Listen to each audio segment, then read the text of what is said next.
요한복음 5장 말씀에서 38년 동안 연약한 자로 지냈던 그 사람의 그 연약함이 무엇인지, 왜 베데스다 연못을 떠날 수 없었는지, 각자의 마음 안에서 그런 말씀 앞에 서서 각자의 영혼과 마음의 방향이 둘째 아들처럼 돌아와서 건강하게 되어 완성으로 영접하는 신앙의 목표를 둘 수 있도록 주께서 도우시옵소서. 아직 마음의 방이 작아서 배우고 있는 말씀들이 각자의 마음의 방 안에서 혼잡스럽게 널려 있지만 마음의 방을 더욱더 넓힘으로 혼잡되어진 말씀들이 하나하나씩 자리를 잘 잡아갈 수 있게끔 주께서 도우시옵소서. 주 예수 그리스도의 이름으로 기도리옵나이다. 아멘. 본문 말씀은 누가복음 15장 27절입니다. 당신의 형제가 돌아왔음에 당신의 아버지가 그의 건강한 몸을 다시 맞아들이게 됨을 인하여 살찐 송아지를 잡았나이다.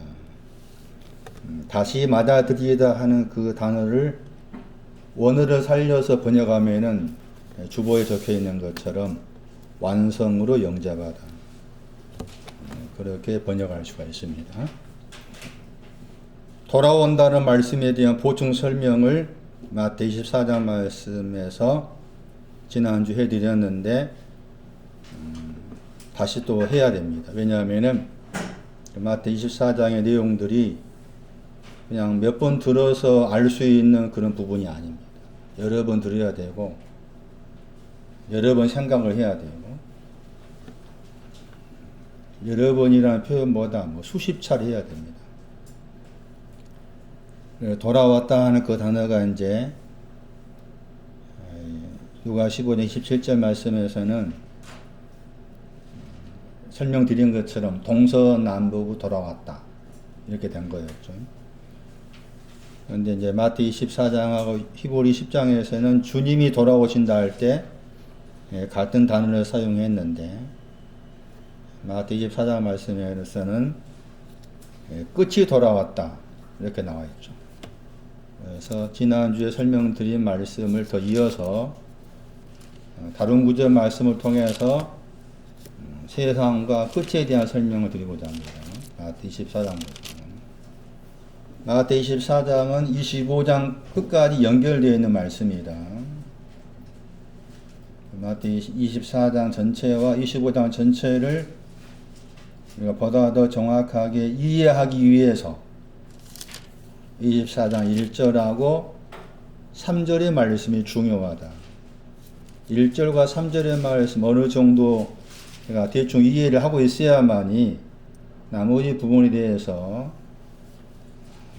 말씀들도 24장 1절과 3절의 사실 말씀을 풀어서 나머지 말씀에 풀어놓은 말씀이다, 그렇게 생각하셔도 틀리지 않는 거죠.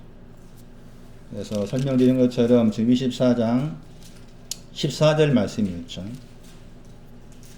번역된 대로 한다면 그제야 오리라 할 때 오다 하는 저 단어가 누가복음 15장 말씀에서 형제가 돌아왔다고 했을 때 그 단어였죠. 헤코. 여기에서 이제 끝이 왔다 나와 있죠. 그래서 지난주 설명드릴 때 끝이라는 단어를 설명드렸어요. 히브리어 가지고 설명했을 때 시편의 많은 말씀 가운데에서 영장으로 한 노래할 때 그 영장이라는 그 히브리어가 끝이라는 단어였어요. 우리가 알고 있는 흔히 재림으로서 끝을 말하고 있지 않습니다. 그리고 재림이란 말을 오해하고 있다, 잘못 해석하고 있다, 그런 부분도 정정을 하셔야 돼요. 이 시간에는 끝의 내용에 대한 거, 끝이 뭐냐, 지난주 단어를 가지고서 끝에 대한 설명드렸지만 끝의 내용이 나오죠. 로마서 6장입니다. 끝이 온다 했을 때 그 끝이 뭐냐, 내용이 뭐냐.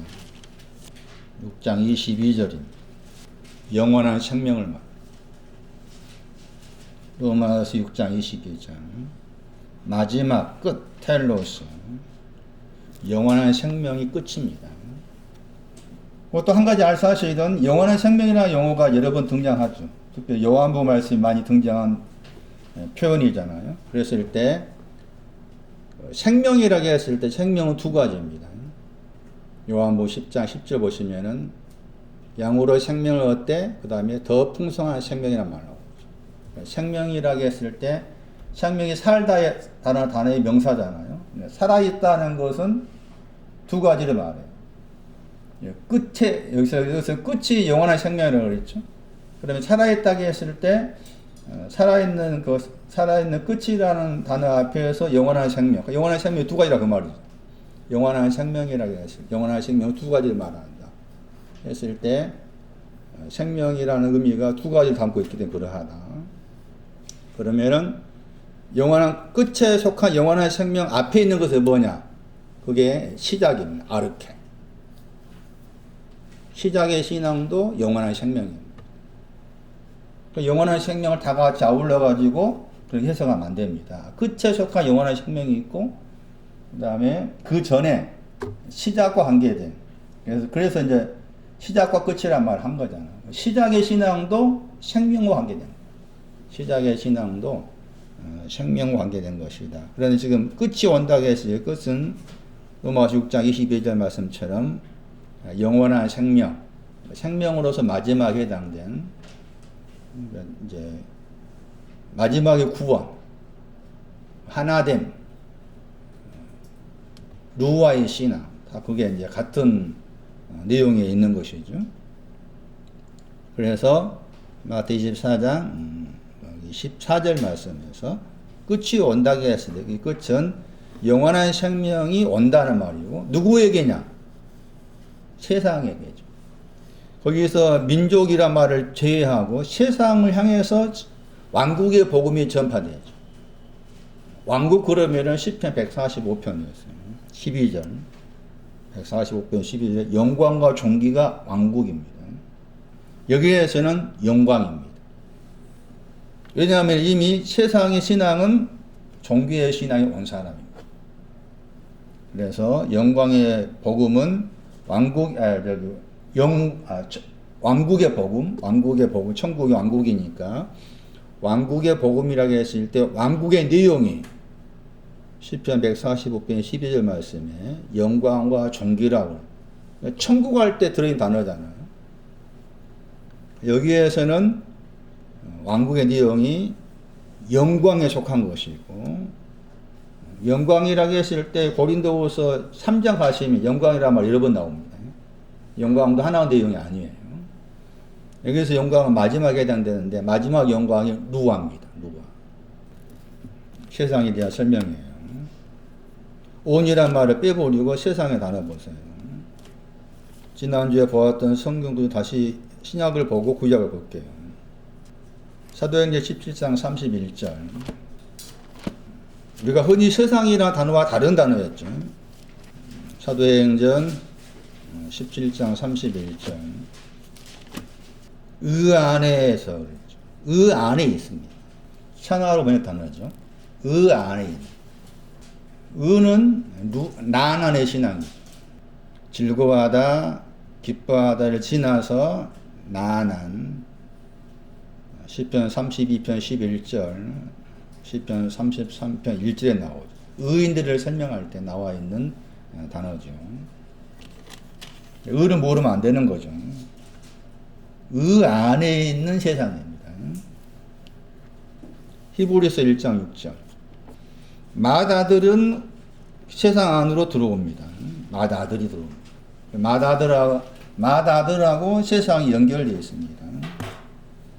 맏아들이 가지는 신앙의 내용과 세상 오이쿠멘의 맏아들이 장자죠. 이 장자가 시작입니다. 골로새서 1장 18절. 시작이 신앙의 장자입니다. 근본 번역 단어죠. 시작의 단어죠. 먼저 나신 자, 맏아들, 장자 같은 단어죠. 먼저 나시다, 맏아들, 장자 같은 단어입니다. 히브리 12장 23절에서는 하늘에 기록된 장자 교회가 나오죠. 그때 하늘이 또 나난의 신앙. 그러니까 지금 오이쿠메다는 세상하고 맏아들 신앙, 아르케, 시작의 신앙 다 같은 과예요. 같은 위치에 있다 봐야 돼요. 창세기 1장 1절에 태초에 거기에 70인 번역이 아르케입니다. 골로새 1장 18절 다시 보세요. 교회의 몸의 머리가 시작이란 말이죠. 교회의 몸의 머리가 시작인데 그 시작의 신앙이 장자의 신앙이죠. 그리고 장자의 신앙이 지금 마태 14장에 나와 있는 오이쿠메나의 세상이죠.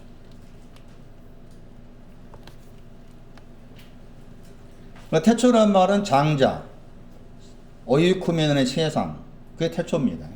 창세기 1장 1절. 다시 해석합니다. 천지할 때 천은 즐거워하는 신앙입니다.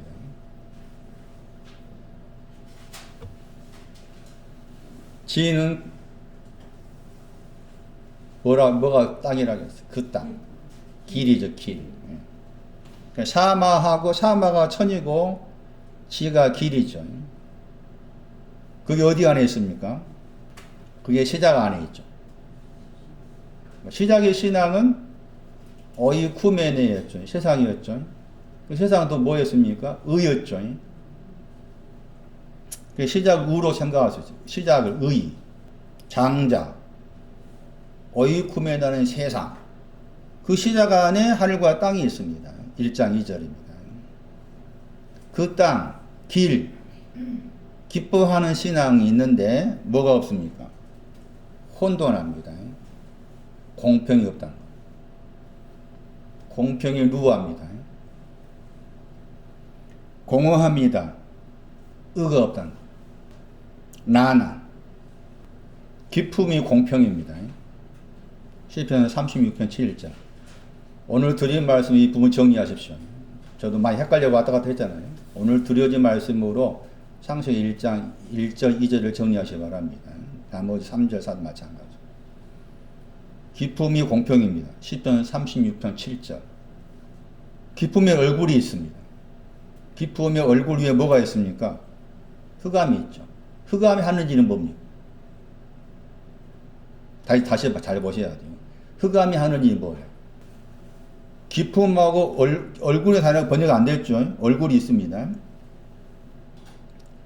공평에 대한 흑암입니다. 흑암.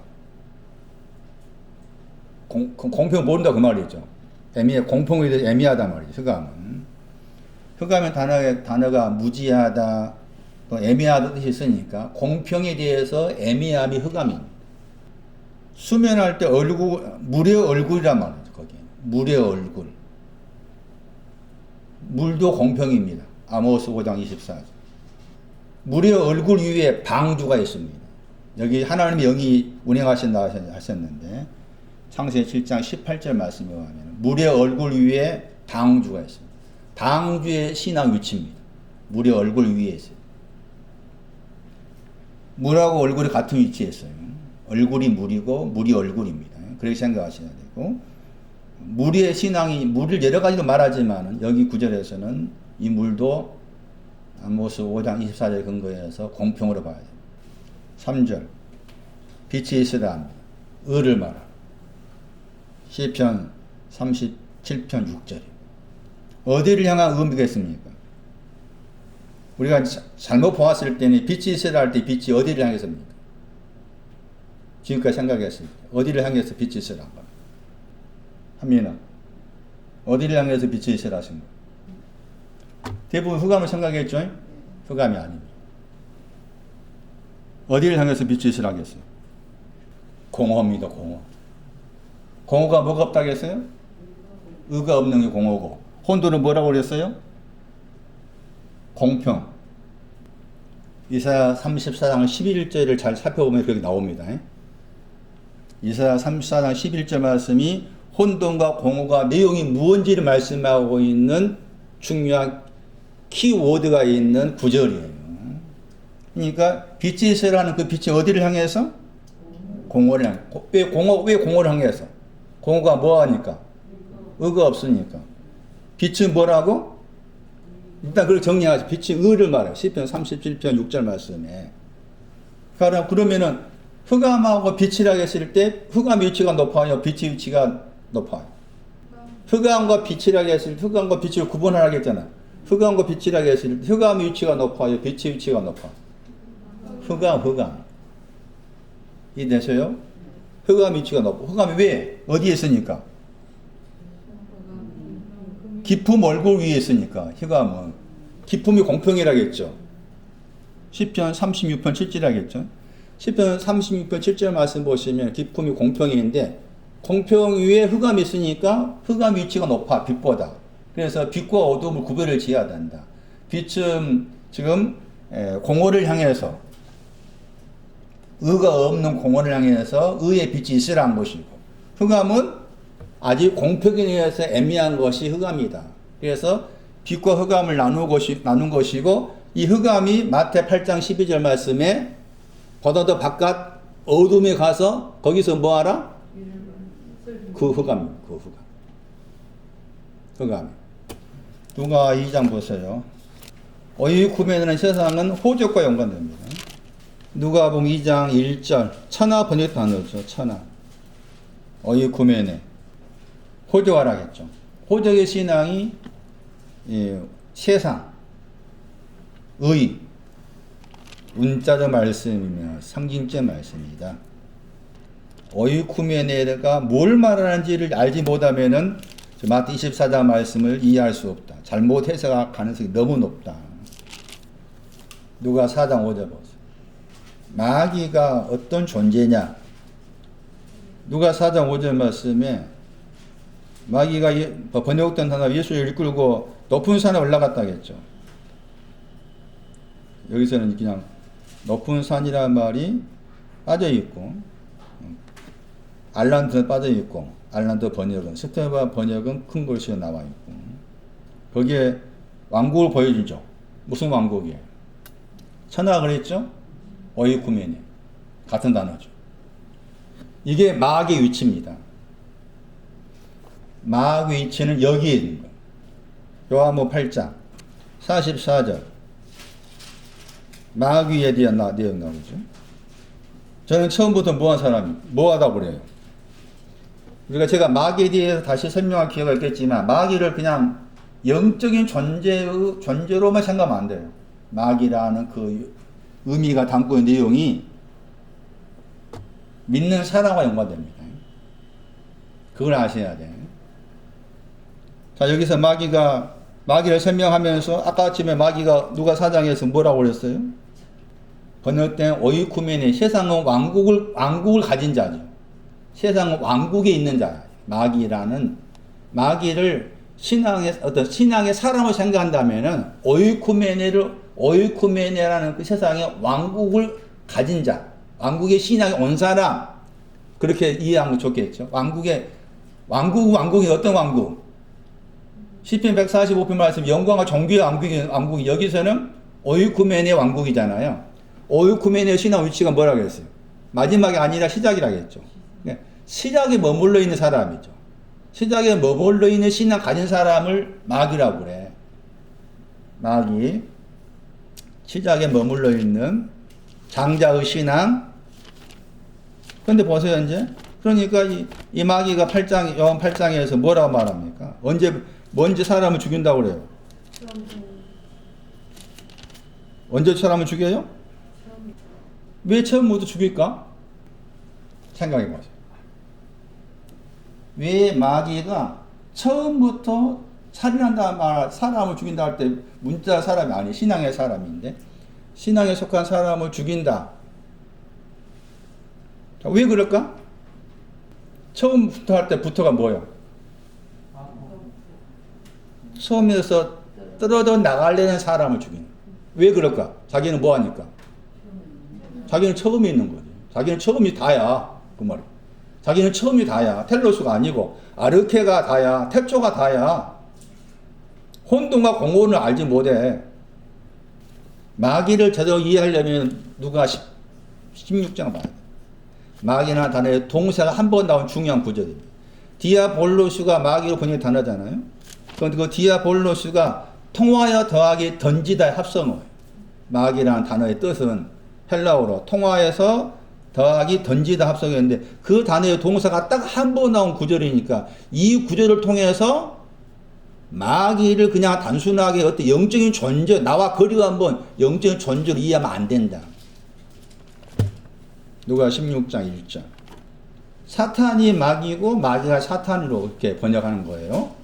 마귀라는 단어는 통해서 혹은 철저하게 던지다 뜻이 있고 사탄이라는 그 히브리 단어는 공격하다는 말이 있습니다. 그런데 사탄, 마귀 이렇게 용어를 같은 내용으로 이렇게 서로 왔다 갔다 하며 섞어서 쓸 수가 있는데 16장 1절이죠. 들린지라 저 단어. 들린지라는 저 단어가 마귀라는 단어의 동사예요. 디아발로죠. 번역이 1225. 여러분이 헬라어 사전 찾아가 보시면 그 나와 있습니다. 마귀는 들린다고 했어요. 들린다 번역했지만 영어 번역 보세요. 비난하다죠. 그러니까 이 단어 자체 뜻이 들린다 번역된 단어가 남을 비방하다입니다. 비방하다.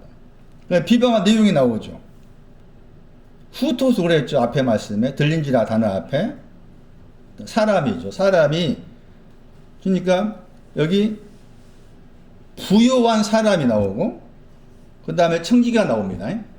16장 1절에 부유한 사람이 나오고 그 부유한 사람이 데리고 있는 청지기가 나와. 청지기 집 더하기 법인을 합성합니다. 청지기가 집 더하기 법 그 합성어가 청지기예요. 그리고 이제 그러니까 16장 1절 누가 16절 1절 말씀은 세 종류의 우리 식으로 생각하면 세 종류의 사람이 나오죠. 하나는 부자인 사람이 나오고 다른 하나는 청지기가 나오고 청지기는 지금 부자와 연관되어 있죠. 그리고 다른 사람이 나오죠. 다른 사람 나오죠. 이 다른 사람이 지금 마귀인 거죠. 그래서 그 사람은 후토스 그랬죠. 사람이라겠죠. 그 얘기가 이제 주인한테 말한 거죠. 청지기가 하고 있는 것에 대해서 청지기가 하고 있는 것이 있는데 그것을 주인한테 일러 바친 거죠. 비난한 거죠. 그 말이죠. 맞아요. 일러 바쳤지요. 뭐라고 일러 바쳐요? 소유를 뭐 한다고? 이게 마귀입니다. 소유를 허비한다고 하는 이것이 마귀의 내용입니다. 마귀의 내용.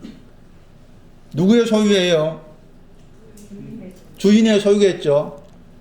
허비한단 말 나오죠? 허비를 해야 됩니까? 허비를 하지 말아야 됩니까? 허비를 해야 됩니다. 그럼 마귀는 뭐예요? 허비하지 말라는 거. 허비를 하고 있는 사람 비방한 것이니까 마귀의 생각은 허비를 하면 안 돼. 이게 마귀라. 믿는 사람 가르쳐. 믿는 사람 생각하세요. 믿는 사람. 그럼 많고스 안 많고스? 제가 봤을 때 거의야. 99.9는 그렇게 돼. 응? 이 허비하다고 했을 때 허비한 신앙의 끝자락이 뭔지 아세요? 해님이다. 하나다. 하나. 요한복음 11장 52절 사용됐죠? 누가복음 15장 13절 말씀 보세요. 둘째를 어떻게 했습니까? 허비했죠? 허비를 해야 돼요. 마귀를 허비하면 안 된다는 거지. 그럼 소유가 뭐냐는 거죠? 주인의 소유가 뭐냐? 11장 21절. 지금 오이쿠멘의 세상과 관계에서 마귀가 등장해서 설명드리고 있습니다. 소유의 내용이 나옵니다. 누가 11장 21절이죠. 거기 소유가 나오죠? 16장 1절 다시 보세요. 소유가 나오죠? 그럼 11장 21절 말씀은 소유의 내용입니다. 소유가 뭡니까? 뭐가 소유입니까? 집이 소유죠? 집이 뭡니까? 바깥의 신앙. 바깥의 신앙. 아울레가 바깥이었죠? 바깥의 신앙을 말합니다. 난. 계시록 12장 9절 보세요. 이런 마귀가 하는 일이 또 나옵니다. 이런 사람. 소유를 허비하고 있다고 비방하는 사람. 허비하면 안 된다. 바깥의 신앙을 허비하면 안 된다. 아니다. 주님은 바깥의 신앙이 허비되어 어디로 들어가겠어요? 밭으로 집으로 가는 거죠. 바깥의 신앙이 허비되어야만이 밭으로 집으로 가는데 마귀는 바깥의 신앙을 허비한다고 비방하는 거죠. 그런데 계시록 12장 말씀 9절 보 거기 마귀가 나오죠. 마귀를 사단이라고 그러죠. 그 마귀 사단이 하는 일이 있습니다. 뭐합니까? 천하고 나타나고 천하가 아예 오야돼 어이쿠멘 온이란 말 같이 나오죠. 아까 마태 24장 14장 똑같이 나오죠. 온 세상을 뭐합니까? 깨닫겠죠. 길을 잃게 만들다. 왜 길을 잃게 만들까요? 이 사람이 지금 마귀 위치가 무슨 위치라고요? 어이쿠멘의 위치였죠. 어이쿠멘의 시작 위치였죠. 그 시작 위치에 있는 사람이 온 그랬죠. 온은 시작에서 끝으로 가는 걸 말해요. 온은 시작에서 끝으로 가는 걸 말합니다. 그러니까 건강한 신앙, 시작에서 끝, 건강한 신앙을 가고자 하는 사람한테 길을 깬단 말이에요. 길을 잃어버리다. 마태 18장 12절 말씀 보시면 길 잃어버린 99마리 안 나오죠? 거기에 사용당합니다. 길을 잃어버리게 만들어. 이게 마귀이고 사단이라 사단. 그러니까 마귀 사단은 그냥 나와 상관없는 영적인 존재로서만 생각하면 안 되는 거죠. 욥기서 1장 보세요. 6절. 사단 그랬죠? 욥기서 1장 6절. 사단이라고 했죠. 이 사단을 헬라어로 옮기면 이게 디아볼로스, 마귀가 됩니다. 그러니까 마귀, 사단 다 같다고 보면 사단 번역될 때 내가 히브리어 사탄을 그냥 번역한 거죠. 욥기 1장 6절 말씀에 히브리어로 샤가 아니라 사죠. 사탄. 이 사탄을 히브리 사탄을 그대로 영어로 옮겼죠. 사탄. 아까 계시록 12장 말씀에 사탄이라는 그 단어가 여기 욥기 1장 6절에 나와 이 단어예요. 이해되셔요? 이 단어의 헬라어가 디아볼로스, 마귀인 거죠. 그럼 사단에 대해 설명했죠. 사단한테 물어보죠. 여호와께서 아주 중요한 질문이죠. 어디서 왔느냐? 어디서 왔느냐? 막 들어본 구절이죠. 누가 13장 말씀에 뭐라 그랬어? 거기에는 주님 하신 말씀은 어디서 온 자인지 알지 못하겠다 그랬죠. 그럼 어디로 올라면 뭐라고? 어디로 올라면 동서나무 봐야 돼. 그 말이죠. 그런데 어디서 왔냐 물어보니까 사단 대답해. 어디로 왔어요? 땅이네, 땅. 이 사람 관심 여기 엽기에서 1장에 나와 이 사단의 관심은 땅이에요. 땅. 길신앙. 세상 어이쿠메니에 설명하고 있어요. 시편 97편 보세요. 세상 어이쿠메니에 설명해요. 97편 4절 나와요. 그 세 개란 단어죠. 히브리어 테벨이었죠. 테벨 세 개란 단어가 헬러로 옮길 때 어이쿠메가 됩니다. 시편 97편 4절. 이미 우리가 9편 8절 봤죠. 다시 보세요. 9편 8절. 9편 8절이 어이쿠메네의 신앙이 뭔지 말해주는 중요한 구절. 9편 8절, 여기 원어성경 9절이죠. 세계를 뭐라 했어요? 세계가 어이쿠메네, 세계가 뭐예요? 공의와 의 안에 있다겠죠. 의 안에 있죠. 아까 사도행전 17장에 똑같이 나왔죠. 사도행전 17장 몇 절이었어요? 31절 했잖아요. 사도행전 17장 31절 말씀하고 시편 9편 8절 혹은 9절 말씀에 어이쿠메네 세상은 의 안에 있는, 의 안에 있다. 의의 신앙이 난 아니다. 시작이다. 이해되셔? 여기까지? 다시 97편 보세요.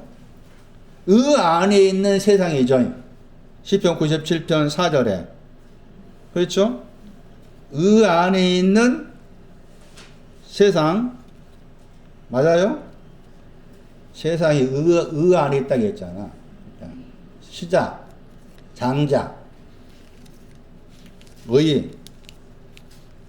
97편 4절. 97편 4절은 77편 19절과 같아요. 77편 19절 보실래요? 거기도 세상이 나오죠. 번개가 나오고. 자, 97편 4절 말씀하고 77편 19절 말씀이 서로 연결된 성경 구절을 할 수가 있다. 자, 97편 4절 보세요. 다시. 세계라는 단어가 히브리어 테벨이고 이 단어의 헬라어가 지금 마태 24장 13절에 나와 있는 14절에 나와 있는 세상이다. 오이쿠메네다. 오이쿠메네. 그런데 97편 4절 말씀에 그 세상을 향해서 뭐라고 그럽니까? 97편 4절 다시 보세요. 세상을 향해서 무엇이 무하고 있어요? 땅이 보고서 떤 것이 왜 땅이 보고서 떨어요? 땅이 뭐예요? 기일의 신앙을 가진 사람이 보고서 떨어요. 그런데 그 세상을 향해서 사는 세계를 향해서 무엇을 하고 있어요? 뭐 하고 있어요? 번개가 비추는 거잖아. 에? 번개가 어디를 향해 비춘다고? 세계를 향해, 세상을 향해서, 오이쿠멘을 향해서 어떤 신앙? 의를 가진 신앙. 신앙의 신앙을 가진 그 세계를 향해서 무엇이 비춰? 무엇이 비춰? 번개가 세계를 비추는 거죠. 번개가 세계를 비춰요. 번개가 세계를 비춰요? 맞아요? 마태 24장 27절. 마태 24장 27절. 거기 뭐라고 그래요? 거기서 뭐가 나와요? 동편에서 앞에 뭐가 나와? 번개가 나오잖아요. 번개. 에? 다시 봐봐. 97편 4절 보시라고. 세계를 번개가 비춘다겠죠? 세계가 오이쿠멘의 신앙의 신앙을 가진 자, 그 가진 자를 번개가 비춘다. 그것도 번개 누구의 번개예요? 97편 4절 말씀에 그의 번개라고 했죠. 그가 여호와입니다. 여호와의 앞에 97편 1절 여호와가 나오죠. 여호와의 번개가 있는데 그 여호와의 번개가 어디를 향해서 세계를 비추는 거예요. 그것을 마태 24장 27절에 말씀하기를 번개가 비추지요. 다시 보세요. 마태 24장 27절. 번개가 번쩍이다가 비춘다 말이에요. 자, 번개가 비춰요. 비추죠. 그 번개가 비추는 것이 뭐예요? 그게 인자가 임한 거야. 에? 번개가 비춰준 것이 인자가 임하시란 말을 제 이름으로 생각하잖아. 에? 없어. 제가 수없이 말하지만 주님의 제 이름은 겉으로 나타나지 않아. 사람의 아들이 임하심은 번개로 오시는 거야. 번개가 비추는 것이 사람의 아들이 나한테 임한 거라 그 말이지. 그래 물어봤어요. 앞에 말씀. 임하심의 징조를 물어봤죠? 마태 24, 3절 말씀. 당신의 임하심의 징조가 뭐냐고 물어봤죠? 당신의 임하심의 징조가 뭐냐고 물어봤죠? 임하심의 징조가 뭐란 말이에요? 다시 24장 30절 말씀 보세요. 24장 30절. 거기에 징조란 말 나오죠? 인자란 말 있지만 빼버리고 징조가 나오죠? 징조가 뭐라고 그래요? 징조가 뭐예요? 24장 30절. 보인다고 그랬죠? 징조가 보이는 거예요. 동사가 보이다죠? 24장 27절. 번쩍이다. 같은 단어죠? 찾았어요? 보이겠다. 파이노. 24장 27절. 번쩍이다. 같은 단어라니까. 자, 그러면 인자 임하심의 징조가 뭐라고 말해? 번개가 비추는 것을 말해. 문명수 안에 번개가 비추는 것이 주님이 문명수 안에 임하심이라 그 말이지. 그리고 임하심이라는 단어가 무슨 뜻이 있다겠죠? 합성을 하겠죠. 파라 가까이 더하기 우시아입니다. 존재. 에? 가까이 존재하신다요. 우시아마 들어보셨죠? 누가 15장 둘째 아들 관계에 나온 표현이잖아. 에? 가까이 존재하시다가 주님의 임하심인데 가까이 존재하신 내용이 번개로서 비추는 것을 말해. 번개로서 비추는 것이 주님이 내 마음 안에 하나님 주님의 사람의 아들로서 나한테 오시는 거라. 그런데 비추는 곳이 어디예요? 비추기 위해서 먼저 뭐 하셨어? 다시 뭐? 그러니까 시편 97편 4절 말씀은 중요한 거예요 지금. 97편 4절 말씀하고 마태 24장 27절 말씀 연결해서 생각하셔야 돼요. 어디를 비추는 거라 비춤이? 어디를 비춰? 세계는 세계인데 다시 여기 마태 24장 27절에 와가지고 세계를 비추 시편 97편 말씀은 오이쿠메나의 세계에 비추는데 그 오이쿠메나의 세계라는 그 의의 신앙 가진 사람이 어디로 갔을 때 마태 24장 27절만 어디로 갔을 때 서쪽이야 서쪽. 비추는 곳이 서쪽이라니까. 그럼 서쪽을 비추려면 어디로 나와야 돼? 어디서 나와야 돼? 동편 나와야 돼. 그러니까 동편과 서쪽이라 했을 때 동편 위치가 낮아. 서쪽이 높고 그랬죠? 동서남북 할 때 제일 높은 건 남쪽이야.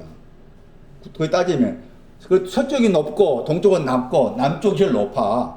그래서 이해를 하셔야 돼.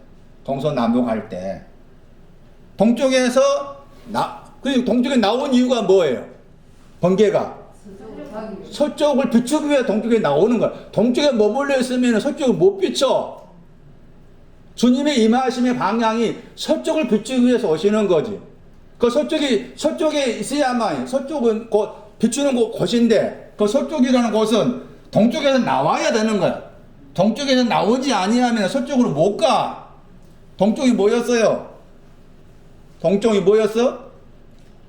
아르케 시작, 장자, 지금 설명한 세상 다 그 동쪽 과잖아. 24장 1절 마태.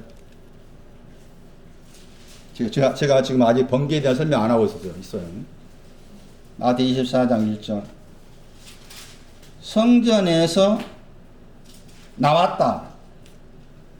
지난주에 설명드렸죠. 찾아가 공부하시라고. 공부했어요.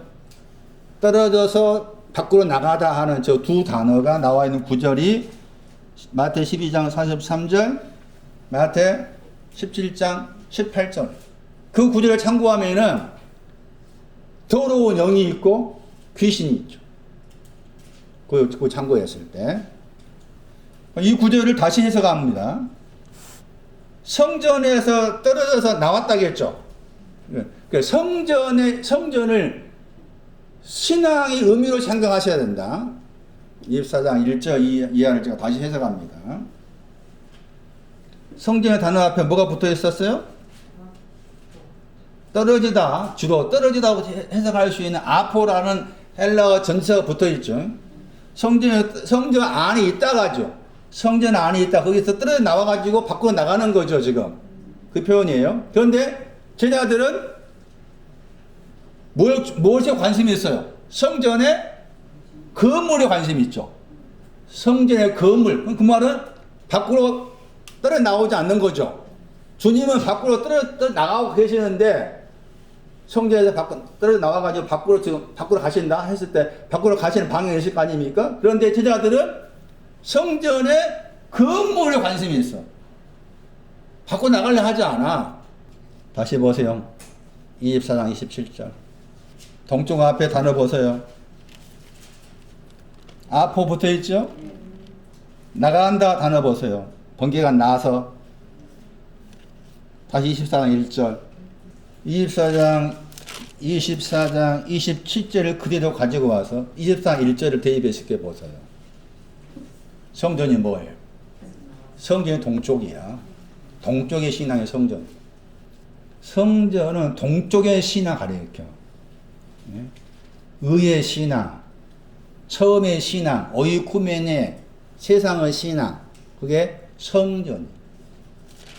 동쪽의 신앙 나와가지고 동쪽의 신앙이 떨어져서 나왔다겠죠? 밖으로 나왔다는 단어죠. 어디로 가기 위해서예요? 그렇죠. 서쪽으로 가기 위해서. 마태 25장 1절 이하 말씀에 제가 뭐 열천이 비유 다시 해석한다겠죠? 신랑을 맞으려 뭐 하라고 그래요? 밖으로 나와라 다 나옵니다. 신랑을 맞이하려면 동쪽에 있다가 동쪽에 떨어져 나와야 돼요. 그러니까 미련한 처녀의 등불이나 그 신앙을 높게 생각하세요. 다시 24장 1절. 성전의 신앙이 동쪽이고 동쪽의 신앙이 오이쿠멘의 시작의 신앙이고 장자의 신앙이고 나난 기뻐서 외치는 신앙이다. 그런데 그 성전을 구성한 것이 건물이었죠. 24장 1절에 건물이었죠. 그리고 그 건물들을 다시 구성한 것, 건물들을 다시 쪼개서 말한 것이 24절 말씀에 돌 위에 돌이죠. 돌 위에 돌이 건물들의 내용을 말한 거예요. 돌 위에 돌이. 자, 다시 24장 2절 보세요. 이것들 그랬죠? 이것들, 이 모든 것들이죠. 이 모든 것들, 이것들은 지금 성전, 그 다음에 성전을 구성하고 있는 건물들을 다시 나뉘어 말한 것이 돌 위에 돌. 돌 위에 돌 단어 앞에 여기나 단어가 있었죠? 호대였죠, 호대. 24장에 나오죠. 지난주에 12장 41절 보라겠는데 24장 23절에 나오죠. 그리스도를 설명하면서 그리스도가 여기 있다, 저기 있다 같은 단어죠. 여기 있다, 저기 있다 같은 단어 썼죠. 호대. 마태 24장 23절 말씀에. 그럼 돌 위에 돌이라고 했을 때 돌이 두 가지죠. 돌 위에 돌이 있고, 위란 말이 있으니까 에피. 위쪽에 있는 돌이 있고 위쪽 아래에 있는 돌이 있고, 그 말이에요. 돌이 두 가지죠. 즐거움과 기쁨을 이야기합니다. 돌 위의 돌은 기뻐한 길, 아래에 있는 돌은 샤마입니다.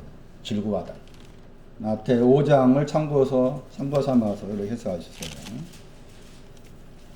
무너지다 단어가 마태 5장에 처음 등장합니다. 5장 17절 보세요. 패하다 단어죠. 패하다 하는 단어가 마태 24장 22절 말씀에 무너지다 단어입니다. 근데 율법이나 선지자 폐하러 오지 않았다겠죠. 언제 생각하지 말아라.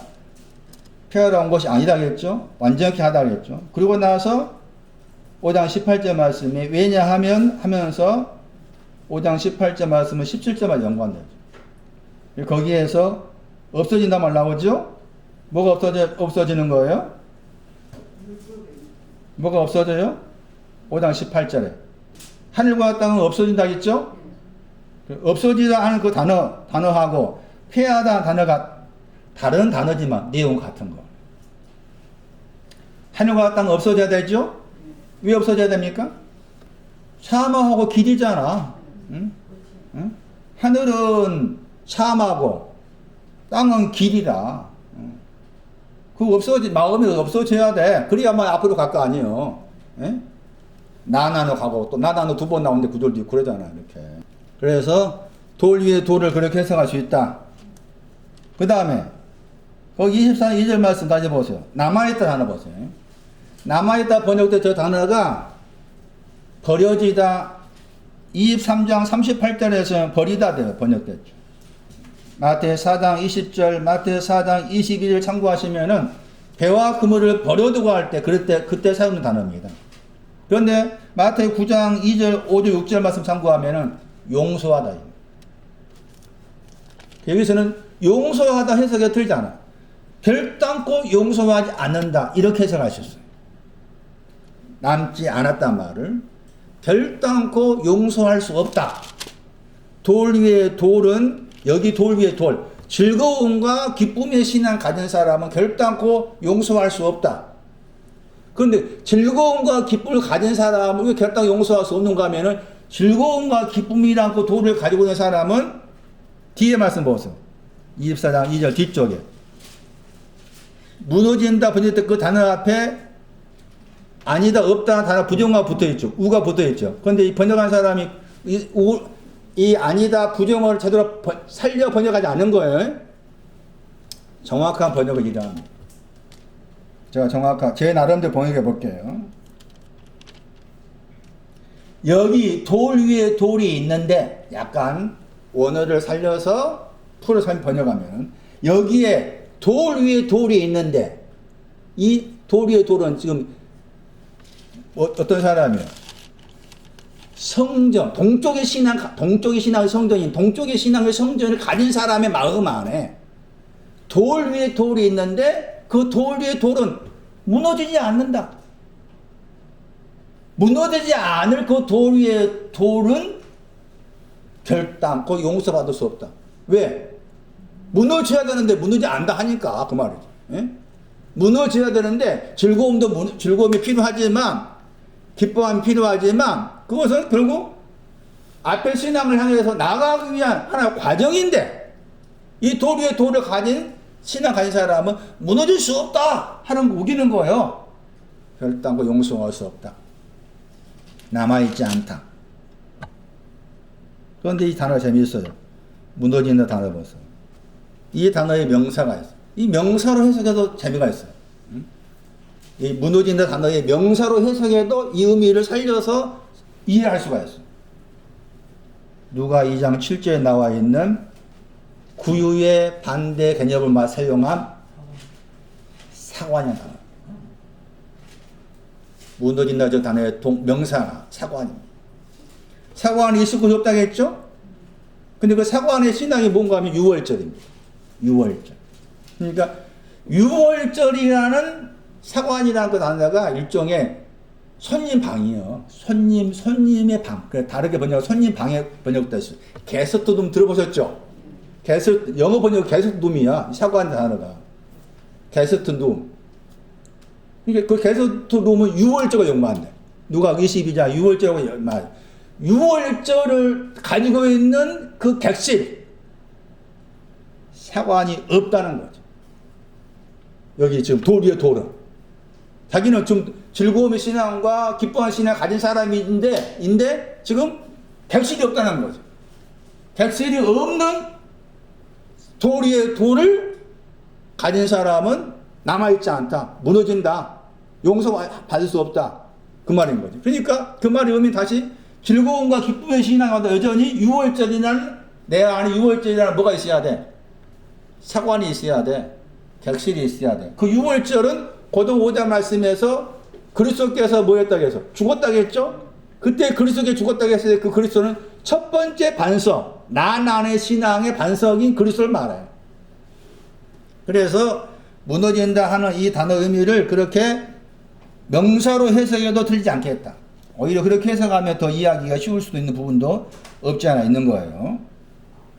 24장 3절 보세요. 그러면은 그 무너진 것이, 자, 정리 다시 해볼게요. 돌 위의 돌은 즐거워하는 신앙과 기뻐하는 신앙을 말합니다. 그리고 성전의 신앙은 동쪽의 신앙, 의의 신앙을 말합니다. 거기서 나와야 되는데, 제자들의 눈은 아직도 거기에 머물러 있다. 그 말이고. 그런데 이제 그 무너지는 것이, 돌 위의 돌이 남아있지 않고 용서받지 않는다. 남아있다 번역한다면 결단코 남아있지 않을 것이다. 했을 때 24장 3절 말씀하실 때 어느 때 이런이 있겠습니까? 그랬죠. 돌 위에 돌, 무너지지 않을 것. 6월절에 객실이 더 이상 필요 없다. 그 말인 거죠. 즐거움과 기쁨을 가진 나이기 때문에 6월절에 객실이 내 마음에 더 이상 필요 없다. 그런데 그것이 무너져야 된다. 그 말이죠. 그건 무너져야 된다. 남아있지 않는다. 무너져야 된다. 그러면 그 무너지는 그 때가 어느 어느 때입니까? 물어본 거죠. 23절에. 어느 때에 이런이 있겠습니까? 그랬죠? 어느 때에 이런이 있겠습니까? 내 마음 안에 내가 동쪽의 신앙을 가진 사람으로서 동쪽의 신앙이 오는 과정에 있어서 즐거움과 기쁨이 가지고 있었는데 그 즐거움과 기쁨은 결코 무너지지 않는 것으로 이렇게 생각하고 있다. 제자들이 그 건물을 가리키는 이유가 그거죠. 제자들 마음 안에 돌 위에 돌이 있어서 무너지지 않는다라고 자기는 뻑뻑 우기고 있다 그 말인 거잖아. 그런데 그러면 어느 때 그게 무너지느냐? 어느 때를 물어봤죠? 그래서 많은 사람들이 이 부분을 해석할 때 어느 때에 이런 있습니까? 하면서 이 어느 때를 어떻게 생각하는가 하면 예수님께서 겉으로 재림하신 어느 때 생각하죠? 아주 무식한 사람입니다. 어느 때가 나옵니다. 25장 37절. 주님이 줄이신 것. 어느 때? 주님이 목마르신 것. 25장 38절. 주님이 나그네 되신 것. 주님이 벗으신 것. 25장 39절. 주님이 옥에 갇힌 것. 이게 어느 때입니까? 포테. 찾았어요? 어느 때가 뭐냐? 25장 37절부터 굶주리시고 목마르시고 나그네 되시고 벗으시고 옥에 갇히고 이때가 어느 때입니까? 그 말이 의미는 뭔가 하면은 지금 오른편에 속한 사람한테 한 말이죠. 양들한테 한 말입니다. 그 말씀에 지극히 작은 형제 중에 하나한테 한 거라겠죠. 그러면 지극히 작은 형제 하나, 마태 25장 40절 말씀에 지극히 작은 형제 하나가 어떤 사람이냐? 그 사람 어떤 사람이란 말이야. 내가 지금 지극히 작은 하나만 빼버린다. 지극히 작은 형제입니다 라고 했을 때 지극히 작은 형제라는 그 증거 뭐냐? 나는 아직도 줄여 있습니다. 아직 못 말랍니다. 나는 나그네요. 나는 벌거벗었어요. 이걸 알아야만이 무너지는 거야. 응?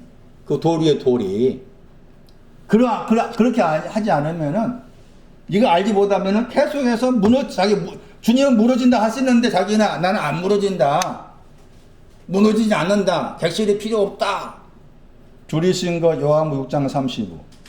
목마르신 것 요한복음 6장 35절. 둘 다 신앙의 끝을 말해요. 생명의 떡 할 때 그 마지막 생명의 떡입니다. 요한복음 6장 35절에. 목마르다 했을 때 그 목마름이 생수의 강이 흐르는 거 말하는데 그 생수의 강의 흐름도 신앙의 끝을 말합니다. 그걸 알아야 돼. 나그네 되신 것 에베소 2장 11절. 벗으신 것 계시록 3장 18절. 벗고 입으신 것 수치와 연관. 옥에 갇힌 것 5장 25절 마태. 마지막 거두란트를 형제들 사과해야 되는데 사과하지 않을 때 옥에 갇힌다. 거기 구절 나와. 마태 5장 25절 전후의 말씀. 번개는 주님의 얼굴이 번개입니다. 다니엘 10장 8절. 다니엘 10장 6절 8절이 아니라 다니엘 10장 6절을 참고하면 거기에 번개를 설명하시면서 얼굴이라는 다른 두 단어가 나와. 얼굴이라는 다른 두 단어. 그 다른 두 단어가 번개가 얼굴과 연관되어 있어서 말해준 구절이에요. 다니엘 10장 6절. 나오면서 2장 5절 말씀에도 번개의 신앙 위치가 나옵니다. 번개가 예수 그리스도예요. 예수 그리스도인데 그 번개가 해야 될 위치가 광장입니다. 광장의 신앙. 바깥을 지나서 광장의 신앙. 열천의 비유 말씀하실 때 계속해서 다시 마태 24장에 대해서 더 설명드릴 기회가 있을 거예요. 서쪽의 신앙 설명이 됩니다. 서쪽이 어떤 곳이냐? 마가 1장 32절. 서쪽이 뭐냐? 건강한 신앙의 반대개념. 건강한 신앙이 오기 전에 거쳐야 될 과정으로서 서쪽인 거예요. 마가 1장 32절. 해가 지다 할 때 해가 지다 저게 저쪽입니다. 해가 말라기서 사자 말씀에 의였죠. 물론 이제 신랑도 해였고 부호자도 해였습니다. 근데 그런 표현에서는 지다 말 안 나오고 말라기 4장 2절인가 말씀에 의의 해가 나오죠. 해가 지다 할 때 지다 저 단어가 서쪽이라는 단어 동사입니다. 그러니까 해가 지는 것이 서쪽인 것이죠. 그리고 해가 진다고 했을 때 거기에 해가 진다 관계된 신학들이 나옵니다. 카코스입니다. 병. 이 카코스에 걸린 사람이 있었죠. 누구였어요? 대표적인 사람이 누가 7장 2절 말씀이 누구였어요? 백부장의 종이었죠. 그 백부장, 카코스에 걸린 신앙은 사랑스럽단 말 나오죠? 종기 안에 있는 사람. 누가 7장 2절. 종기의 신앙을 가진 사람인데 카코스라는 병에 걸립니다. 그걸 잘 생각하셔야 돼. 카코스라는 이 아카다의 부사죠, 부사. 악한 단어의 부사가 이 단어인데 종기 안에 있는 사람인데 카코스에 걸리는 거예요. 그 말입니다. 그러니까 오늘의 신에 온 사람이 걸리는 겁니다. 오늘의 신에 온 사람이 끝의 신으로 가는 그 과정에 있어서 걸리는 위치가 이 카코스입니다. 다른 한 구절. 제 기억으로 이게 해가 지다 할 때 서쪽 관계 동사가 딱 2번 나옵니다. 여기서 카코스란 말이었죠. 누가 4장 40절 보세요. 해가 지다 할 때 알른자가 나옵니다. 각세의 표현으로 알른자 그랬죠. 그 알른자 지난주에 설명이다 마치지 못했죠. 38년 된 병자 할 때도 이 알른자 연약하다 고린도후서 12장에 많이 나왔었고 베드로 전서에 나온 단어였다죠. 베드로전서 5장 말씀에서 이게 강하게 하시다가 없는 거였죠. 강하게 하신 것이 없는 것이 앓는 거였어요. 이것이 서쪽입니다. 그래서 번개이신 주 예수 그리스도께서 임하실 때 그 서쪽을 비춰주는 거죠. 비춰줌으로써 내 안에 뭐가 있다? 카코스는 악이 있고 또 연약한 것이 있다 하는 걸 비춰주시는 것이죠. 비춰진 다음에 어디로 갑니까? 남쪽 갑니다. 지구로.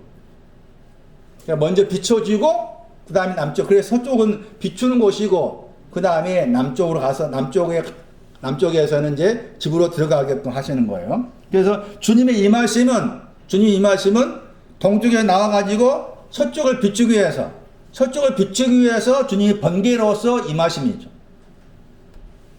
그리고 마태 24장 27절 말씀에 번개라는 단어가 여성 명사죠.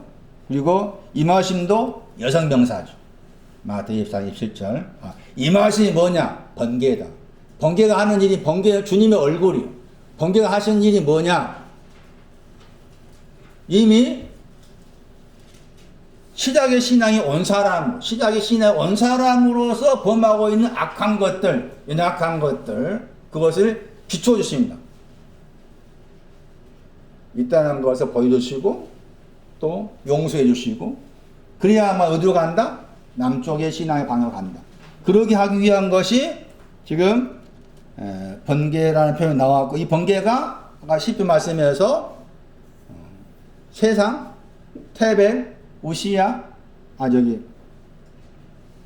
어이쿠멘의 그 신앙을 가진 사람 관계에서 나온 말이었고, 성전에서 나와서 밖으로 나간다 할 때도 동쪽에 나와서 서쪽으로 가시는 것을 말하고 있는데, 제자들은 여전히 성전 안에 있는 건물에 관심이 있어가 머물러 버려요. 그러니까 마태 24장 그런 관점에서 이해하셔야 되지, 눈에 보이는 건물을 어떻게 하고 그런 말 전혀 아니다. 어느 때란 말도 굶주림을 알고 목마름을 알고 벌거벗음을 아는 때가 가야만이 내 안에 있는 돌이 무너지고 내 안에 있는 성전이 무너져서 서쪽으로 가는 방향이 생기는 것이고 남쪽으로 가게 되고 이렇게 되는 것이다. 누가 그렇게 하겠어요?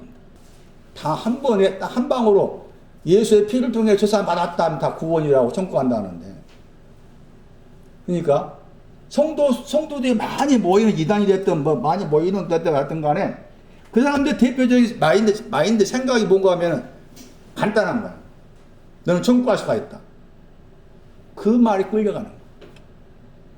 안 돼, 못 가. 천국이 뭔지도 모르는데 어떻게 가? 내 안에 안 이루어졌는데 어떻게 죽어서 가? 악이란 말 나와서 다시 설명합니다. 건강하다는 말의 반대의 말이 악이었죠. 마태 24장 보세요. 아까 지금 악하게 서쪽이었습니다. 악한 것이 서쪽, 연약한 거 서쪽입니다. 동쪽이 온 서쪽입니다. 동쪽이 온 사람으로서 서쪽입니다. 해가 온 사람으로서 서쪽입니다. 악하다, 연약하다. 그러니까 악한 것과 연약한 것을 같이 생각하셔야 됩니다. 누가는 연약하다 단어를 사용한 것이고, 연약하다 더 자기가 생각했을 때 해가 지다 할 때 서쪽은 연약한 관계 생각한 것이고, 마태는 마태였나요? 마가였죠. 마가는 나는 카코스가 좋아. 카코스 선택했는데 악하다, 연약하다 내용 같다 봐요. 악한 거다고 연약한 내용 같은 거다. 근데 이제 마가는 악한 거 단어하게 선택한 것이고, 똑같이 나오잖아요. 해가 졌다고 했을 때 누가는 연약하다 단어 썼고, 이해되셔요? 마가는 악하다 단어 썼잖아. 그 이유가 마가의 생각은 나는 악하다 단어가 더 낫다 싶어서 선택한 것이고, 누가는 연약하다 선택했는데, 악한 것이 연약한 것이 위치가 같은 거다. 아르케, 에? 시작의 신에 온 다음에 끝으로 가는 그 과정에 있어서 악하고 연약한 것이 되는 거지. 그 표현이라고 말이고. 그랬을 때 마태 4장에서는 악한 것에 대해서 구체적으로 악한 내용이 무엇인가를 더 소상하게 말해준 구절이에요. 마태 4장 24절이죠. 소문이 수리아에 퍼졌죠. 거기에 모든 앓는다 할 때 단어죠. 카코스. 그 모든 앓는 사람 어떤 사람이에요? 어디 있는 사람? 어디 있는 사람? 온 수리아에 있는 사람이죠. 온 수리아에 있는 사람 중에 온 수리아에 있는 사람 가운데서 카코스 앓는 자가 있는 거라 그 말이죠. 수리아 추루입니다. 반석. 두 번째 반석을 말합니다. 온은 설명드렸죠. 완전하다였죠. 건강하다, 완전하다. 신앙의 끝. 그게 신앙의 목표인데 그 말이죠.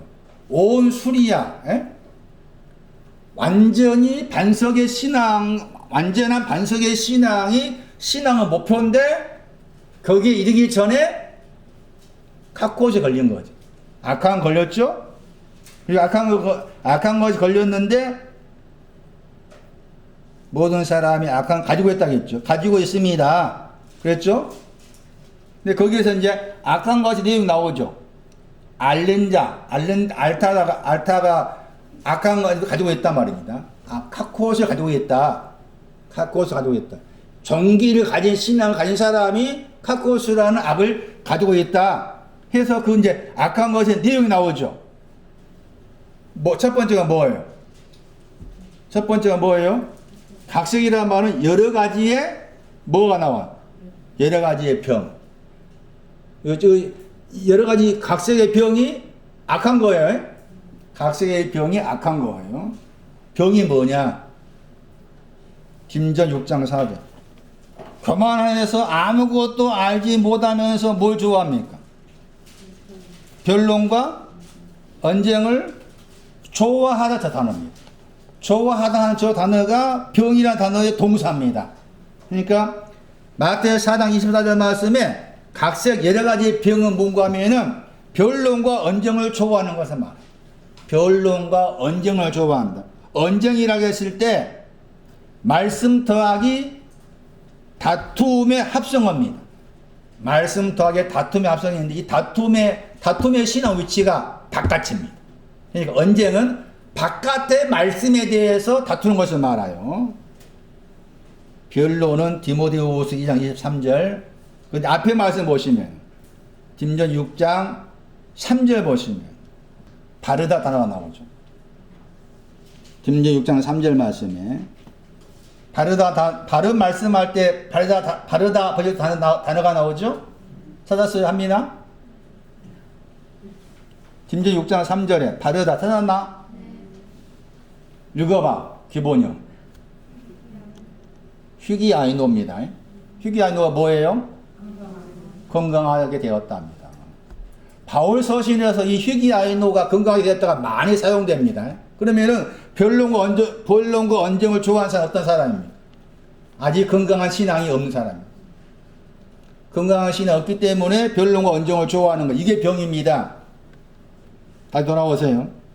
마태상 24절 말 고통입니다.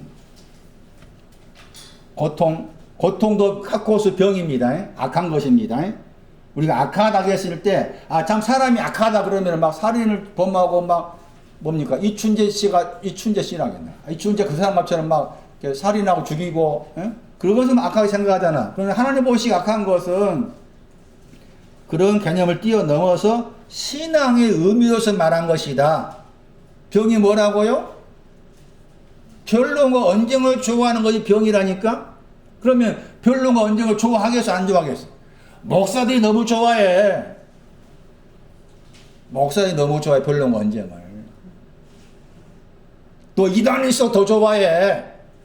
악함을 알아야 되는데 모르고서 그렇게 악한 거야. 문제는 그거에 있어. 뭐가 고통이냐? 14장 마태 14장 24절 물결 인하여가 아래에, 물결 아래에 있습니다. 물결 아래에 있으니까 뭐하고 있습니까? 고통을 당한다겠죠? 저 단어가 동사입니다.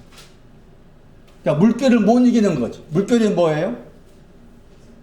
수치죠. 아니 수치, 자기 영혼의 수치를 이기지 못한 것이 고통당하는 거예요. 그 다음 보세요. 귀신 들린 자 마가 5장 15절 참고하시고, 그 다음에 간질하는 자 보세요. 간질하다 단어가 딱 두 번 나옵니다. 17장 15절 말씀하고 딱 두 번 나오는데, 간질한 것이, 간질하다 하니까 우리 생각에 간질하는 병이 있잖아. 지금 많이 없어졌지만 그렇게 생각이 쉬운데, 이 간질하다가 명사가 달입니다. 달. 해달아 할 때 달입니다.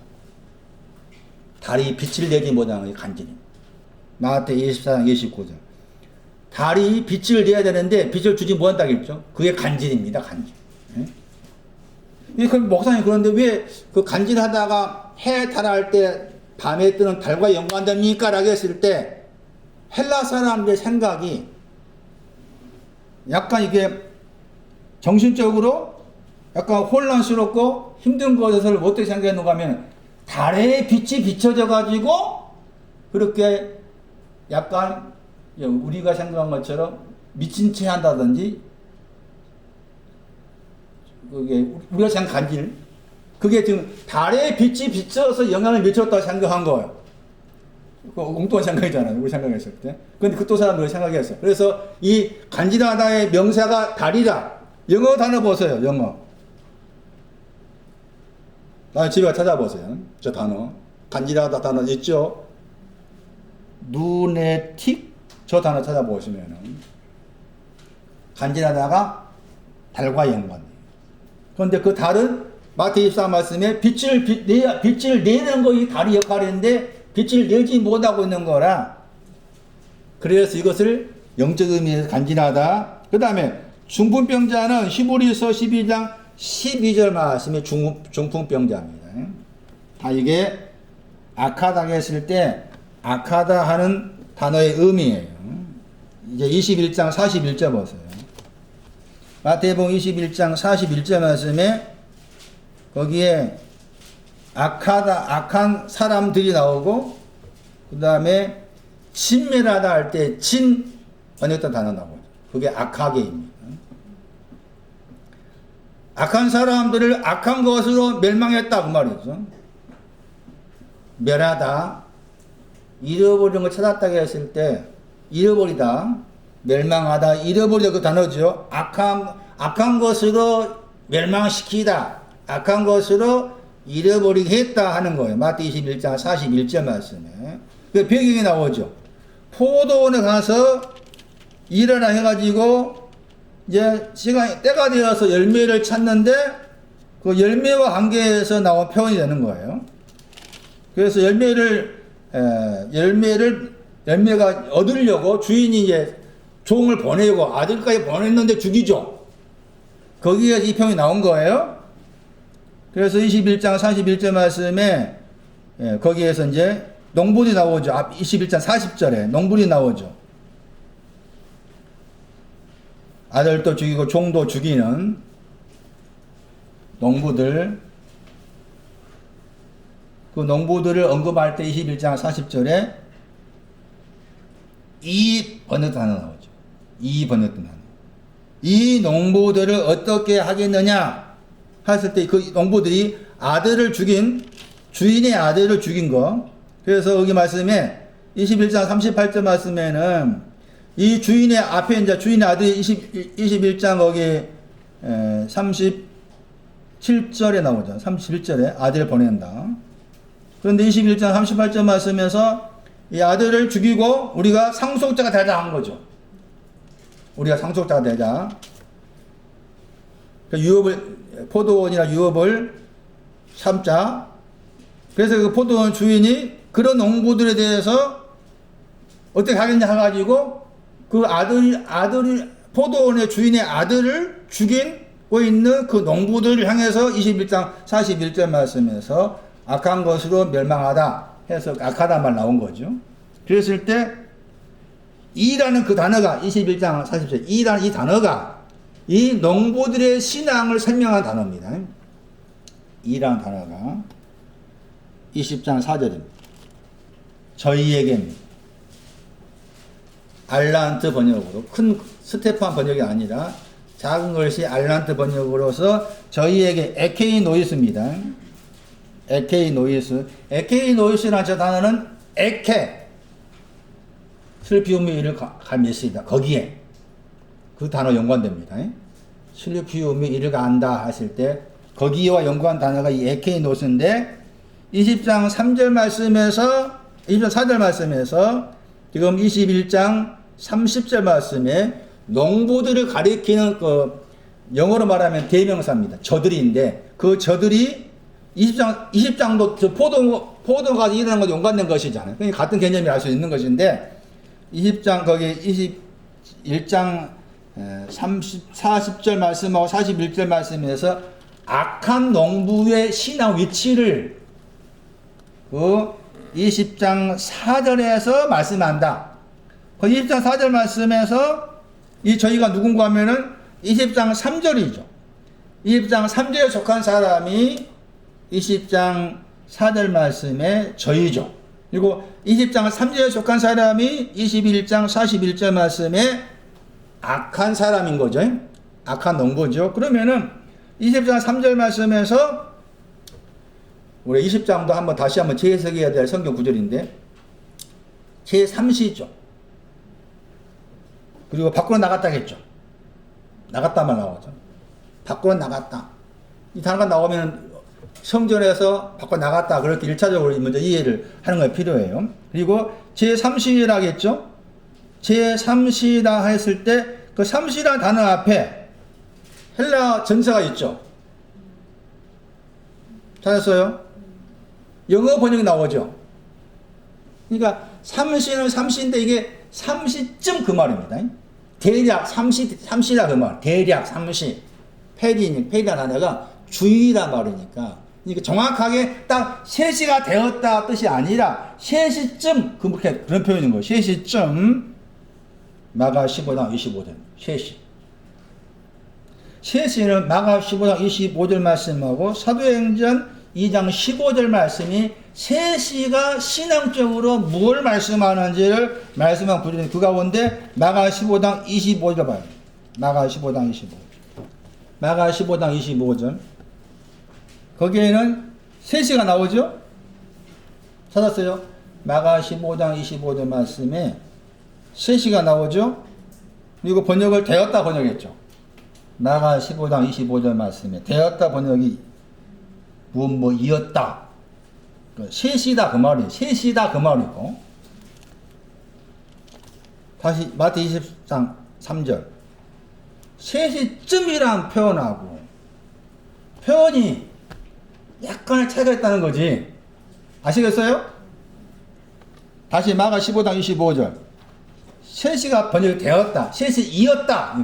셋이 이었다 그러니까 마가 15장 25절 말씀에 셋이는 정확하게 땡땡땡 해가지고 셋이가 되었다 그 말이고 마태 20장 3절 말씀에는 대략 3시쯤 그 3시가 지금 땡땡 친 셋인지 아니면 좀 2시 한 58분인지 9분인지 그 말이지. 대략 한 3시쯤이야 이 말인 거. 3시쯤이야 이 말인 것인데 3시의 내용이 3시쯤이 되었던 3시가 되었던 3시의 내용이 뭔가 보세요. 뭐예요 3시의 내용이? 십자가에 못 박힌. 이게 3시가 가리키는 신앙의 내용이에요.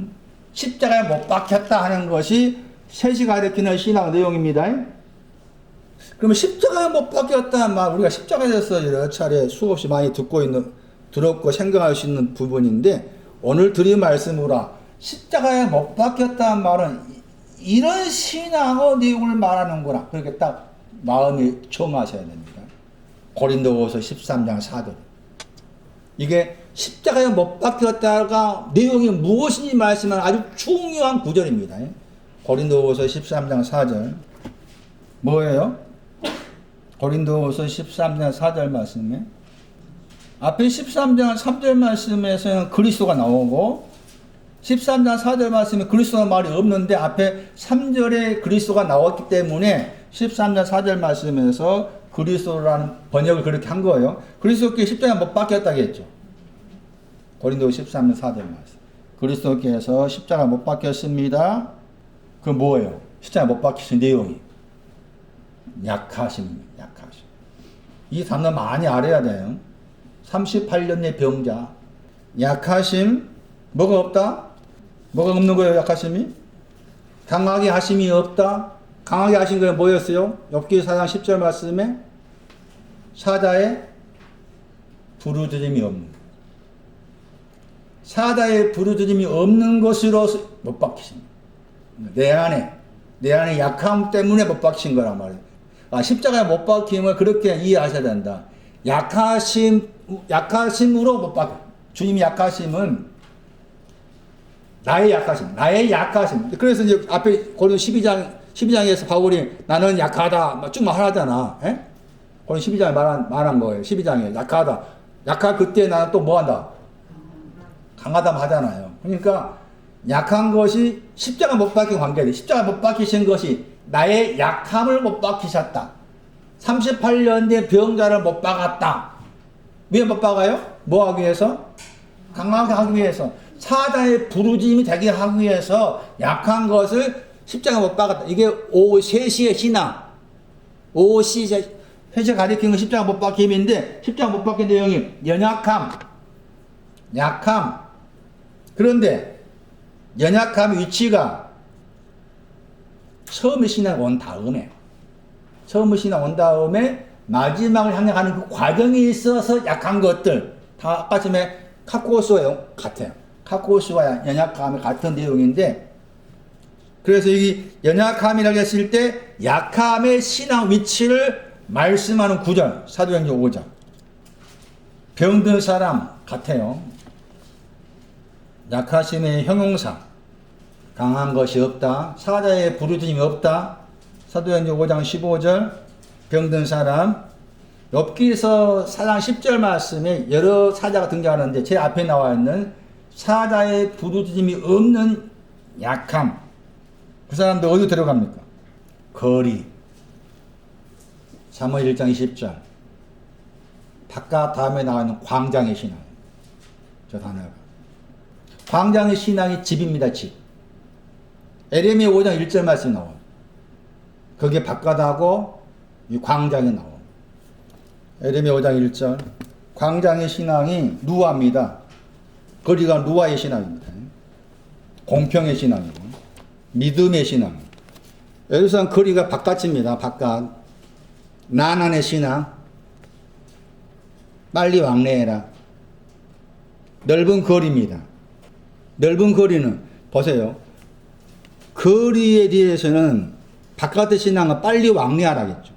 그런데 넓은 거리가 광장의 신앙이에요. 누아의 신앙, 공평의 신앙인데 넓은 거리에 대해서 뭐라 말합니까? 다 명령법입니다. 보아라, 알아라, 찾아라. 어렵다고 말이지. 응? 바깥의 신앙은 빨리 왕래하면 될 것처럼 이렇게 빨리 왕래하다 동사가 딱 한 번 사용되었지만 넓은 거리 광장의 신앙은 번역을 했죠. 간청했죠. 번역 안 됐지만 간청하다. 제발 너희들은 보아라. 너희들은 알아라. 너희들은 찾아라. 공평을 만든다. 진리가 믿음입니다. 공평과 믿음. 이게 거리의 신앙입니다. 거리의 신앙.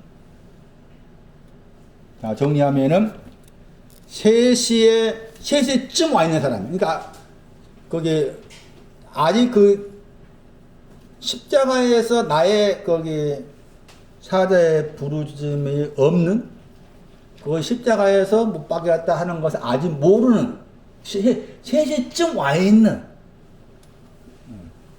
그런 표현이 있어서 지금 마태복음 21장 말씀에서 악한 농부는 시작의 신앙이 온 사람인데 지금 아직 그 부분에 있어서 정확하게 자기 마음 안에서 알지 못하고 있는 그런 사람을 가리킨다. 그래서 3시쯤이나 표현한 것이고, 사도행 2장 가서는 뭐라 한가 하면은 성령이 임하시는 시간이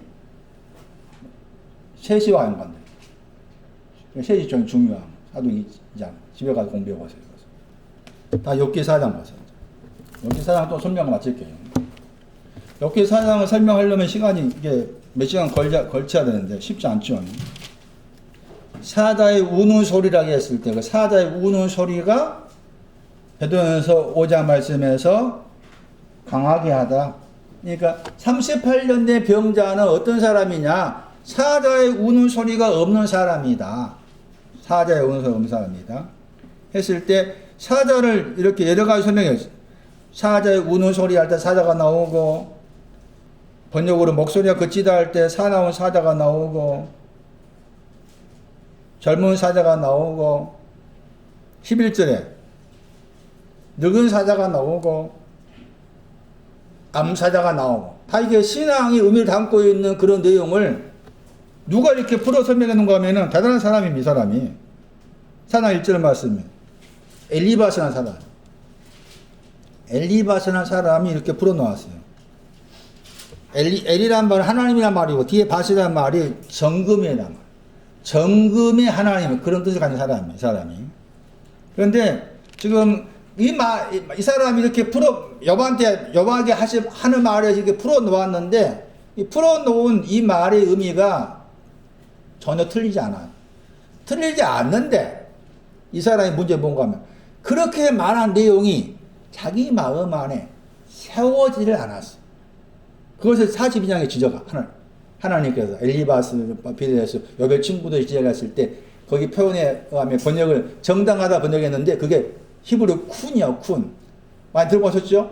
안에 이렇게 쿤이 여러 가지 신학이 있는 그 가운데서 마지막이 보좌로 세워진 것인데, 그렇게 정확하게 말을 했지만, 정작 자기 마음 안에서는 쿤이 못 돼서, 쿤이 안 된 가운데서 그냥 막 자기가 알고 있는 지식으로 여백을 향해서 공격을 한 거라. 그래서 제가 개인적으로 봤을 때는, 욥기 1장에서 욥이 사단을 딱 언급한 표현이, 사단을 통해가지고 공격하는 표현을 언급한 이유가 그 친구들이야. 친구가 아내라. 욥의 아내도 문자적으로 아내가 아니라. 그래서 여기에 지금 사자가 이렇게 등장합니다. 그 가운데 제가 지난주에 젊은 사자 이야기했죠? 젊은 사자 누구였죠? 애굽왕 바로였죠. 애굽왕 바로를 젊은 사자로 묘사했죠. 그리고 젊은 사자의 신앙이 잠언 28장 1절 말씀에서 의인들이었죠. 그러니까 의인들 그러면은 즐거워하다, 기뻐하다, 기뻐서 외치다. 샤마, 길, 나난. 샤마와 길이 있어도 의인들. 그렇죠? 나난이 있어도 의인들. 이렇게 표현했었죠. 그런데 반면에 의인 그러면은, 의인은 잠언 29장에 나와. 단수로서 의인 그러면. 복수로서 의인들 그러면은 9절이 10편, 32편, 11절, 33편, 11절인데, 단수로서 의인 그러면은 잠언 29장이라, 잠언 29장 6절. 단수로서 의인은 샤마에서 나난까지입니다. 단수로서 의인은 샤마에서 나난까지가 단수로서 의인입니다. 그런데 이 단수로서 의인은 우리가 알고 있는 것처럼 이사야 57장 1절 말씀에 거기에 단수로서 의인이죠. 이사야 57장 1절. 단수로서 의인인데 그 단수로서 의인은 죽는다겠죠. 멸망하다. 그러니까 샤마에서 나난까지 온 단수로서 의인은 멸망한다. 멸망하는데 사람들이 뭐라 그랬어요? 마음에 그럼 안 둬. 관심이 없어. 이사야 57장 1절. 신약 성경 말씀에서도 의인들이 있고 의인이 있잖아요. 자 보세요. 의인이라는 말이 나와서 그러는데 마태 13장 보세요. 의인들하고 의인 약간의 차이는 있는 거잖아 지금. 마태 13장 43절을 했죠. 의인들 그랬죠. 그러니까 의인들 그러면은 10편 32편 11절 33편 1절 적어놔야지. 양 염소할 때 양이 뭐예요? 양 염소가 이방인들입니다. 이방인들 딱 나눌 때 양 염소입니다. 마태 25장 끝에 보세요. 끝이 온다 할 때 그 끝이 마태 25장의 이 구절로도 설명할 수 있어요. 마태 25장 마지막 절. 마태 25장 46절. 의인들은 어디로 갑니까? 영원한 생명이잖아? 이 영원한 생명이 아까 저기 설명한 로마서 말씀에 뭐였어요? 끝이었잖아요. 끝이요. 그러니까 의인들, 나난 신앙까지 기뻐하고 즐거워하면서 나난 신앙까지 온 사람이 끝이라는 영원한 생명 안으로. 이게 25장 46절이죠. 마태 25장 46절. 그리고 우리가 잘 알다시피 의인은 뭐 한다? 의인은 믿음으로 산단 말 하잖아요. 그때 의인은 단수죠. 그러니까 즐거움에서 심히 기뻐하는 나난 신앙과 가진 그 의인이 믿음으로 산다고 했을 때 믿음으로부터 나오는 겁니다. 그 믿음에서 나와가지고 사는 것이라고 했을 때 나와 사는 것이 누와의 신앙을 살 것이다. 그런 의미로도 설명이 가능해요. 그래서 지금 젊은 사자의 신앙을 그렇게 말씀한다. 젊은 사자라고 했을 때 그 젊은 사자는 허물을 용서하고 죄를 용서하고 죄악을 용서한다 할 때 사용된 단어가 젊은 사자 할 때 거기에 들어있다. 그런데 이 젊은 사자가 에스겔 32장 말씀에서 이 단어로 바뀌어지죠. 에스겔 32장에 애굽 왕 바로가 젊은 사자라고 했죠. 열국의 젊은 사자 그랬죠. 열국의 젊은 사자. 젊은 사자가 의인들이라고 했죠. 잠언 28장 1절에 잠언 28장 1절에 참고하면 젊은 사자를 의인들로 묘사한다.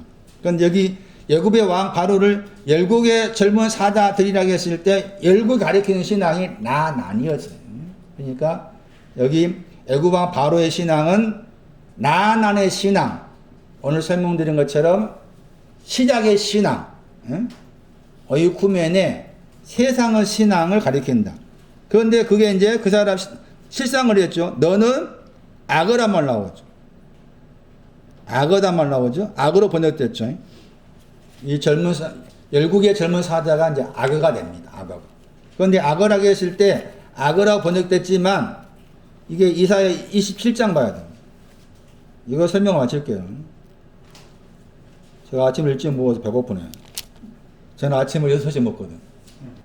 요즘에 8시쯤 7시쯤 자가지고 12시에 일어났다가 한 3시간, 3-4시간 책 보다가 또 약간 잤다가 아침 배고파 밥 먹고 이사야 27장 1절 보세요. 이 번역한 사람이 좀 일관성 있게 그렇게 번역을 했으면 좋았을 텐데 약간 아쉬운 면이 많아요. 에스겔 32장 거기 2절에서는 큰 악어 번역했죠. 큰 악어라고 했을 때 영어 번역은 또 고래라는 단어 썼어요. 제 기억으로. 그런데 이사야 27장 1절에서는 용이라는 단어입니다. 용. 같은 단어죠. 용이라는 단어입니다. 용이라는 단어 썼어요. 용. 찾았어요? 8577번이죠. 타닌. 저 단어가 주로 용 번역됩니다. 용 번역돼요. 악어로 번역되기도 하지만 용으로 번역된 단어입니다. 그러니까 이 용은 말씀드린 것처럼 열국의 젊은 사자로서 용입니다. 이해되세요? 열국의 젊은 사자인데 악어고 열국의 젊은 사자인데 용이라는 그 표현이 된 거죠. 그런데 이사야 27장 1절을 참고하시면은 바다에 있는 용이 나오고 그 다음에 꼬불꼬불한 뱀 리오야단 날랜 뱀 리오야담 하고서 뱀을 리오야당 이렇게 단어를 가지고 와가지고 풀어놨죠. 이사야 27장 1절. 제가 왜 이 구절들을 인용해서 말씀드리는가 하면 아까 아침에 나와 있는 욥기 4장 10절에 사자 부르지 마 사자를 설명해야 되는데 사자를 설명을 전에 젊은 사자부터 설명해야 했기 때문에 말씀드렸는데 젊은 사자가 나의 신앙을 가진 사람이다. 근데 그 사람이 자기 안에 뭐가 있다? 용이 있다 그 말이고. 그것을 에스겔 말씀에는 악어로 묘사했고 이사야 27장 1절 말씀에서는 번역을 용으로 번역했다. 여러분 용 그러니까 떠오르는 성경이 없어? 계시록 12장이잖아. 그래서 여러분이 계시록 12장에 나와 있는 그 용의 의미를 너무 이상하게 생각하면 안 된다는 거죠. 제 말은. 용의 의미를 너무 이상하게 생각하지 말아라. 응? 뭐 우리가 상상하는 용이 이렇게 생겼을 거라 한 것서 용 옷, 뭐 용무늬, 막 왕 보면은 막 용 자리 이렇게 하잖아요. 성경에서 말하는 용은 여기 이사야 27장 1절하고 에스겔 32장 2절의 용이고, 그런데 70년 번역에서 욥기 4장 10절 말씀에 그 젊은 사자도 용으로 번역했어요. 그러니까 계시록 12장에 나와 용이라는 그 의미가 신앙적 의미를 담고 있는 것으로 어떤 내용으로 용을 말한 것이지, 예? 문자적 표현해서 용을 말하고 있지 않다. 제가 그 말을 말씀하기 위해서 지금 몇몇 구절을 인용한 거예요. 참고로 그러면은 시간 많이 가는데, 여기 이사야 27장 말씀에 줄여 말하면은, 그 말이 줄여 말하면은 표현이 많이 표현했지만 뱀 니오야다는 말할 때는 벌한다 그랬죠. 그거 나와 있죠. 그 다음에 바다의 용을 죽인다 그랬죠. 무엇을 이렇게 이사야가 이 말씀을 표현했냐 했을 때, 뱀 니오야단 날렘 뱀은 죄악의 신앙을 상징합니다.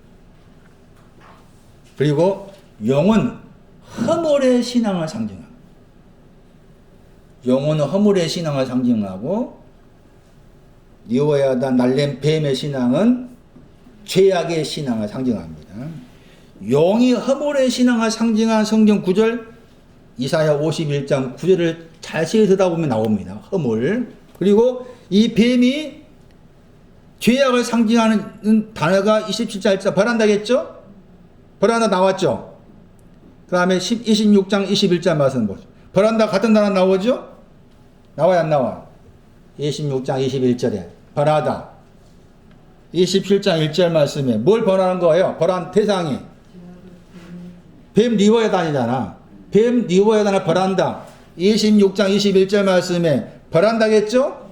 26장 21절만 벌한다 할 때 벌하면 대상이 뭐예요? 죄악이죠. 아본. 그래서 27장 1절 말씀에 벌한 대상인 니오야단 뱀은 죄악을 상징하고 영은 허물을 상징하는 것이다. 그 관점에서 계시록 12장에 나와 있는 용을 봐야 된다. 응? 계시록 12장 3절 용이 있다 해가지고 용에 대해서 많은 수식을 달아놨어요. 계시록 12장 3절 말씀에 붉은 용이 있는데 머리가 뭐 7이고 뿔이 10이고 그 다 수식하는 것인데, 지금 말씀드린 것처럼 이사야서 27장 1절에 그 1절의 9절에서 72년 번역에 용이라는 단어가 3번 나옵니다. 이사야 27장 1절 말씀에. 그러니까 이사야 27장 1절 말씀은 그 죄악이 허물하고 죄악이었잖아요.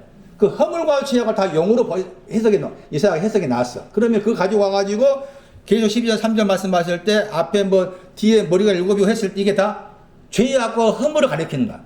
죄악과 허물을 가리키는 것을 용을 말한다.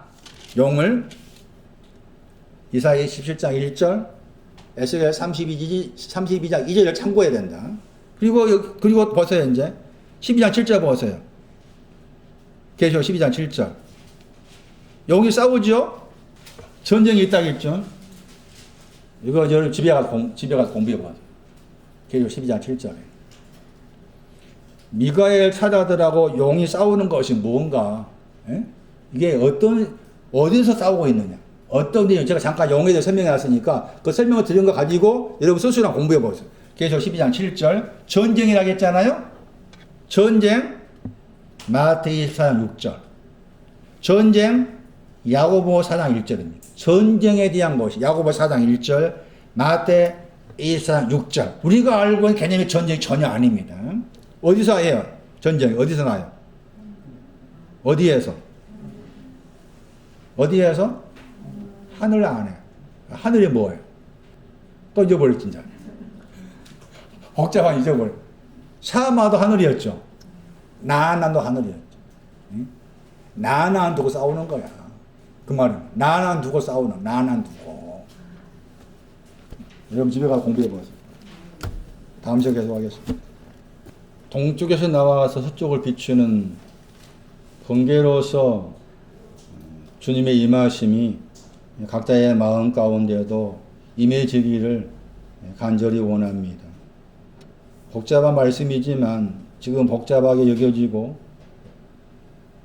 알도리가 별로 없는 그런 마음의 상태랄지라도 주님의 도우심 가운데 있을 때 또 주님의 은혜를 강하게 사모할 때 하나하나씩 마음의 방에서 잘 정리정돈되어 갈 수 있도록 주께서 도우실 줄 믿습니다.